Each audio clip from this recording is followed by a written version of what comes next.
Good morning, students. In the previous lecture, we have completed unit number 1 and unit number 2. Now we will start third unit, and in the third unit, the first topic that we are trying to discuss is about protection policy or protectionism. तो protection policy में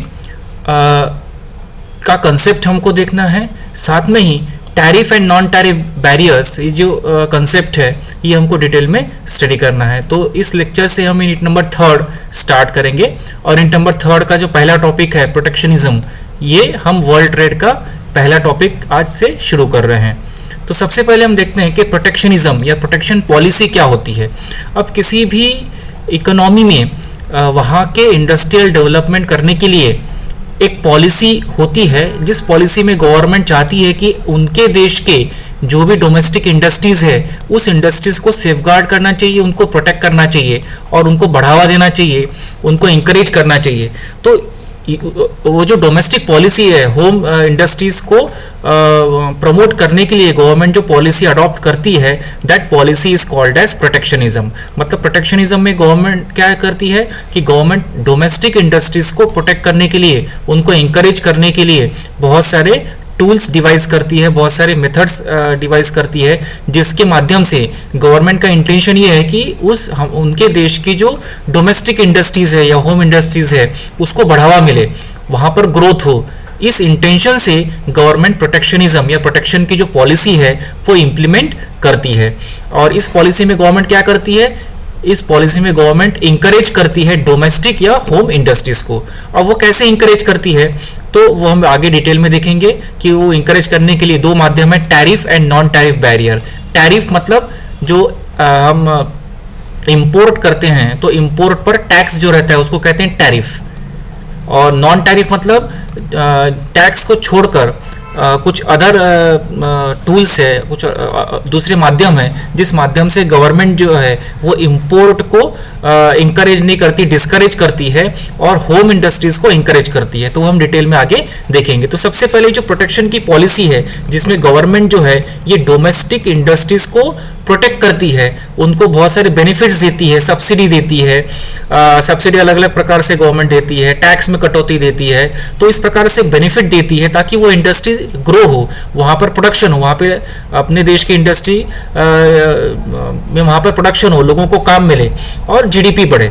तो इस intention से government protectionism की जो policy है वो policy implement करती है. अभी जो ऐसी पॉलिसी अगर कोई गवर्नमेंट इंप्लीमेंट करती है प्रोटेक्शनिज्म की, तो इस पॉलिसी के फेवर में आर्ग्यूमेंट्स कौन से हैं, मतलब इससे क्या बेनिफिट मिलता है कि गवर्नमेंट अगर होम इंडस्ट्री को, डोमेस्टिक इंडस्ट्रीज को प्रोटेक्ट कर रही है, उनको बढ़ावा दे रही है, उनको इंकरेज कर रही है, तो ये पॉलिसी से क्या एडवांटेज होते हैं, क्या उसका महत्व है, वो हम सबसे पहले देख लेते हैं.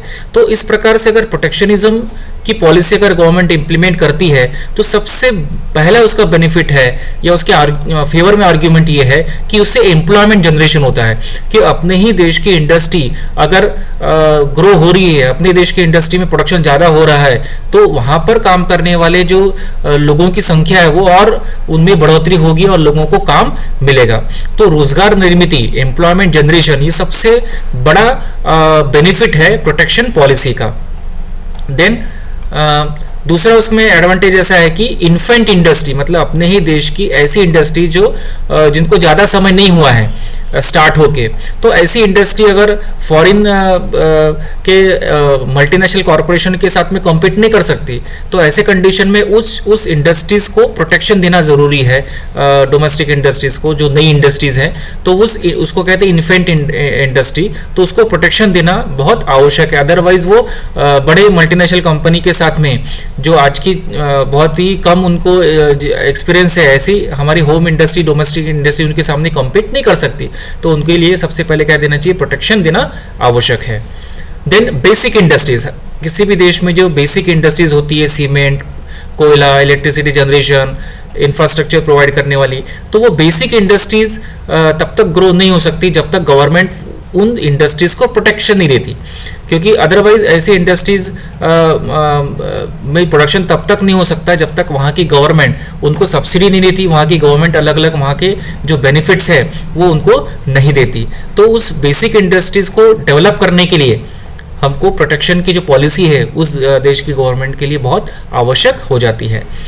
देन सबसे इंपॉर्टेंट है सेल्फ डिपेंडेंट। कोई भी देश अपने आप में आत्मनिर्भर होना चाहिए, सेल्फ डिपेंडेंट होना चाहिए। अब सेल्फ डिपेंडेंट कब होगा कि जब वहाँ की इंडस्ट्रीज को अगर गवर्नमेंट प्रोटेक्शन दे रही है, बेनिफिट्स दे रही है, सब्सिडी दे रही है, अलग तरह की फैसिलिटीज दे रही है कम से कम कीमत में, तो इस प्रकार से अगर उनको पोषक वातावरण, एक अच्छा बेनिफिट का उनको एक प्रोत्साहन दे रही है, तो ऐसे वातावरण में ही, ऐसे एनवायरनमेंट में ही जो होम इंडस्ट्रीज है वो ग्रो होगी और हमारा देश जो है अलग अलग चीज़ों के लिए जो बाहर के फॉरेन कंट्रीज पर जो निर्भर रहता था, अब वही चीज़ हम अपने ही देश में बना सकते हैं due to the protection policy of the government. तो वो जो सेल्फ डिपेंडेंट है कि हमारा देश बहुत मैक्सिमम चीज़ों में के प्रोडक्शन में, गुड्स के या सर्विसेज के, ये आत्मनिर्भर होना चाहिए। तो उसके लिए प्रोटेक्शन पॉलिसी बहुत ही इंपॉर्टेंट और एडवांटेजियस रहती है। Then anti dumping. अब सबसे पहले हम डंपिंग ये शब्द की मीनिंग देख लेते हैं। डंपिंग मीन्स फॉरेन कंट्री में जो गुड्स बनते हैं उनकी जो मैन्युफैक्चरिंग कॉस्ट है वो उससे भी कम कॉस्ट में दूसरे देशों में गुड्स को बेचना। जैसे फॉर एग्जांपल कि कोई सेल मिल रहा है, फॉर एग्जांपल बैटरी मिल रही है 1 रुपए की, उसकी manufacturing cost he for example 6 रुपए की। अभी 1 रुपए का ये क्यों बेच रहे हैं कि यहाँ के डोमेस्टिक इंडस्ट्री में जितनी भी सेल या बैटरी बनाने वाली कंपनी है वो 10 रुपए में बेच रही है फॉर एग्जांपल, और 1 रुपए में ये सस्ते में आपको बैटरी मार्केट में अवेलेबल है, तो लेने वाले लोग हमेशा कौन सा लेंगे? सस्ता लेंगे, 1 रुपए का लेंगे, भले उसकी क्वालिटी खराब है, लेकिन 10 और 1 की तुलना अगर की जाए तो लोग एक ही खरीदेंगे। तो ऐसे में क्या होगा लॉन्ग टर्म में कि 10 रुपए का जो इंडियन कंपनी फॉर एग्जांपल कि इंडिया के मार्केट में अच्छी जेन्युइन कंपनी का सेल 10 रुपए का मिल रहा है और यही बाहर के कंट्री से कोई 1 रुपए में सेल बेच रहा है। अब कंज्यूमर के सामने दोनों है, 1 रुपए का सेल भी है, 10 रुपए का सेल भी है। 10 रुपए का सेल गारंटेड है और 1 रुपए का सेल की कोई गारंटी नहीं है, लेकिन फिर भी लोग 1 रुपए का खरीदेंगे। क्यों? क्योंकि 1 रुपए की कोई उतनी वैल्यू नहीं, खराब निकला दूसरा खरीद सकते हैं। लेकिन ऐसे में क्या होगा कि कोई 10 रुपए का नहीं खरीदेगा और 10 रुपए का जो सेल बनाने वाली अच्छी कंपनी है उसको लॉस हो जाएगा और ये कंपनी बंद पड़ जाएगी और फिर मार्केट में केवल 1 रुपए का ही सेल रहेगा, कोई कॉम्पिटिशन नहीं रहेगा। बाद में 1 रुपए का सेल की प्राइस फिर वो बढ़ा देंगे। This is called as dumping. तो डंपिंग जो है एक स्ट्रेटेजी के तहत ये किया जाता है। तो ऐसे में गवर्नमेंट क्या करती है कि जो 1 रुपए का सेल बाहर से आ रहा है उस पर गवर्नमेंट क्या लगा देती है? जो ज़्यादा टैक्स लगा देती है, सो दैट ये 10 रुपए का इंडियन है और बाकी का जो सेल है उसकी भी कीमत कंपैरेटिव रहेगी, तो 10 रुपए का जो सेल है वो बनाने वाली कंपनी को इतना लॉस नहीं होगा। तो this is called as anti dumping. तो एंटी डंपिंग करने के लिए भी गवर्नमेंट क्या करती है? प्रोटेक्शन पॉलिसी अडॉप्ट करती है। और उसके लिए गवर्नमेंट क्या करेगी कि 10 रुपए का सेल बनाने वाली जो कंपनी है उसको कुछ प्रमोशन देगी, उसको कुछ बेनिफिट्स देगी, ताकि इनकी भी कॉस्ट क्या हो जाए? कम हो जाए, और जो 1 रुपए का सेल मिल रहा है उसकी कॉम्पिटिशन में ये कम कीमत में लोग के पास ये प्रोडक्ट मिल सके। तो इस प्रकार से एंटी डंपिंग करने के लिए भी गवर्नमेंट जो है प्रोटेक्शन की पॉलिसी इंप्लीमेंट करती है। देन डिफेंस के जितने भी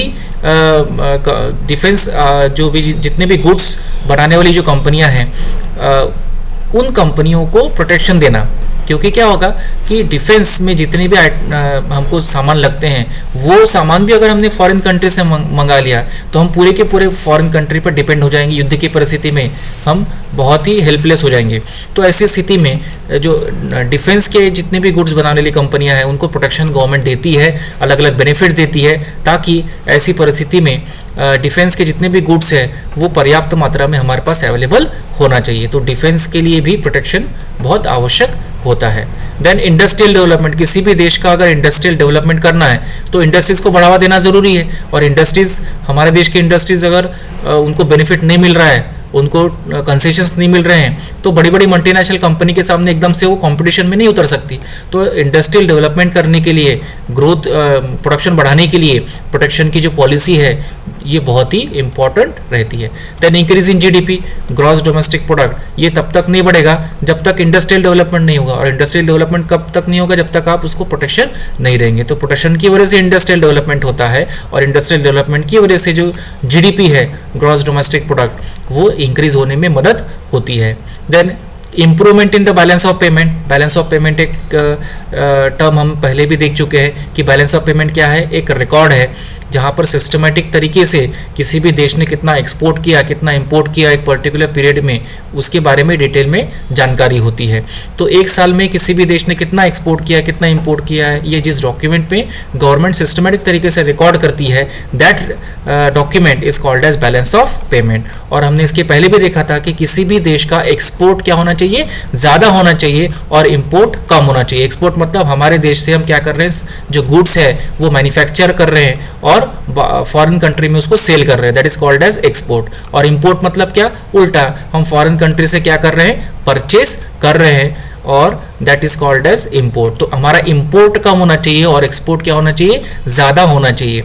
क्यों? क्योंकि एक्सपोर्ट ज़्यादा है, इसका मतलब क्या, हम हमारे देश में प्रोडक्शन कर रहे हैं, हमारे देश में प्रोडक्शन कर रहे हैं मतलब हमारी इंडस्ट्री चल रही है, हमारे लोगों को काम मिल रहा है, और गवर्नमेंट को रेवेन्यू भी मिलेगी क्योंकि आप एक्सपोर्ट कर रहे हो, फॉरेन में सामान बेच रहे हो, तो पैसा इनकम आएगा इंडिया में। तो एक्सपोर्ट क्या होना चाहिए, ज़्यादा होना चाहिए, और इंपोर्ट कम होना चाहिए। क्यों? क्योंकि इंपोर्ट जब आप करोगे तो गुड्स तो आ जाएगी रेडीमेड फॉरेन कंट्री से, लेकिन आपको क्या करना पड़ेगा, पेमेंट करना पड़ेगा, पैसा देश के बाहर जाएगा, हमारे देश के लोगों को कुछ भी काम नहीं मिल रहा है। तो इस प्रकार से जो बेनिफिट्स है, ये बेनिफिट्स हमें उतने नहीं मिलते अगर हम इंपोर्ट ज़्यादा कर रहे हैं। मतलब ही क्या कि बैलेंस ऑफ पेमेंट फेवरेबल कब रहेगा, जब हम एक्सपोर्ट ज़्यादा करेंगे और इंपोर्ट कम करेंगे। और एक्सपोर्ट कब ज़्यादा करेंगे, जब हमारे देश की इंडस्ट्रीज जो है ये अच्छे से काम कर रही है, उनको प्रोडक्शन मिल रहा है, उनको बेनिफिट्स मिल रहा है, तो कम कीमत में अच्छे क्वालिटी के गुड्स बनाएंगे और तो ही वो बाहर के कंट्री में एक्सपोर्ट कर पाएंगे। तो इस प्रकार से जो बैलेंस ऑफ पेमेंट है वो क्या हो जाएगा, फेवरेबल हो जाएगा। क्यों? क्योंकि हमारा एक्सपोर्ट बढ़ने लग जाएगा प्रोटेक्शन की पॉलिसी से। सो अभी तक हमने क्या देखा, अभी तक हमने देखा कि जो प्रोटेक्शनिज्म है या प्रोटेक्शन की जो पॉलिसी है, गवर्नमेंट अपना ट्रेडिंग को बढ़ाने के लिए गवर्नमेंट क्या करती है, उस प्रकार की जो पॉलिसीज है उस पॉलिसी को क्या करती है, अडॉप्ट करती है। और ये अडॉप्ट जब गवर्नमेंट करती है तो ऐसे कंडीशन में गवर्नमेंट क्या करती है कि प्रोटेक्शन की पॉलिसी या प्रोटेक्शनिज्म मतलब क्या, कि हमारी डोमेस्टिक इंडस्ट्री या होम इंडस्ट्रीज को बेनिफिट देना, होम इंडस्ट्रीज को इंकरेज करना ज़्यादा प्रोडक्शन करने के लिए। तो उस प्रकार की पॉलिसी को हम क्या कहते हैं, प्रोटेक्शनिज्म की पॉलिसी। जब भी हम वर्ल्ड ट्रेड की बात करते हैं तो दो प्रकार की पॉलिसी आती है, एक प्रोटेक्शनिज्म की आती है जिसमें गवर्नमेंट क्या करती है, होम इंडस्ट्रीज को प्रोटेक्शन देती है, उनको बेनिफिट देती है, उनको सब्सिडी देती है, ताकि हमारे देश के इंडस्ट्रीज क्या हो सके, प्रोटेक्टेड हो सके और उनका ग्रोथ हो सके। So this policy is called as protectionism. ये पहली पॉलिसी है वर्ल्ड ट्रेड के संदर्भ में, कॉन्टेक्स्ट में। दूसरी एक वर्ल्ड ट्रेड के संदर्भ में पॉलिसी आती है फ्री ट्रेड, जिसमें गवर्नमेंट जो है ये कोई प्रोटेक्शन नहीं देती, एक कमर्शियल व्यू रखती है और यहाँ पर जो होम इंडस्ट्रीज को इतना कुछ प्रोटेक्शन नहीं मिलता। सो दिस वो जो पॉलिसी है that is called as free trade.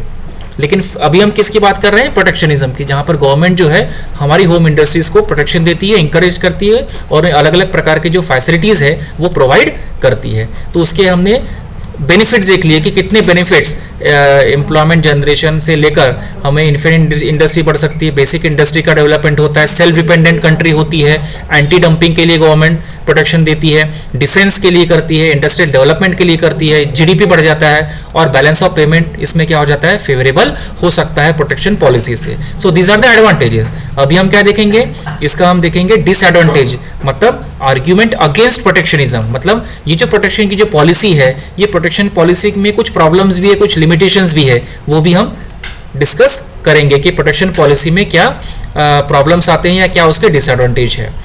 तो बेनिफिट्स तो हमने देख लिया कि प्रोटेक्शन पॉलिसी से हमारी इंडस्ट्री में डेवलपमेंट होता है, एम्प्लॉयमेंट जनरेशन होता है और बाकी सब बेनिफिट्स हम डिस्कस कर चुके हैं। लेकिन फिर प्रॉब्लम्स कहाँ पर आते हैं या क्या उसके डिसएडवांटेज है प्रोटेक्शन पॉलिसी के। तो सबसे पहले कि जो इन्फेंट इंडस्ट्रीज है, जो देश की अभी भी जो स्टार्ट हुई कंपनियां हैं, वो ओवर प्रोटेक्टेड हो जाती है, मतलब वो ओवर डिपेंडेंट हो जाती है। जब भी कोई चीज़ ओवर आप किसी को सपोर्ट कर रहे हो या ओवर उसको प्रोटेक्ट कर रहे हो तो उसकी स्ट्रेंथ कम हो जाती है। उनको पता है कि गवर्नमेंट की तरफ से सब्सिडी मिल रही है, कम रेट कम ब्याज में हमको लोन मिल रहा है, टैक्सेशन कम है, अलग अलग फैसिलिटीज़ मिल रही है, तो दे आर ओवर प्रोटेक्टेड। और फिर उनकी जो ओवर प्रोटेक्शन की वजह से उनकी जो कार्यक्षमता है, उनकी जो इफिशियंसी है, उतने लेवल में वो बढ़ नहीं सकती। तो ये है कि ओवर प्रोटेक्टेड हो जाती है और ओवर प्रोटेक्शन की वजह से वो खुद इंडस्ट्री इतना डेवलप नहीं कर पाती।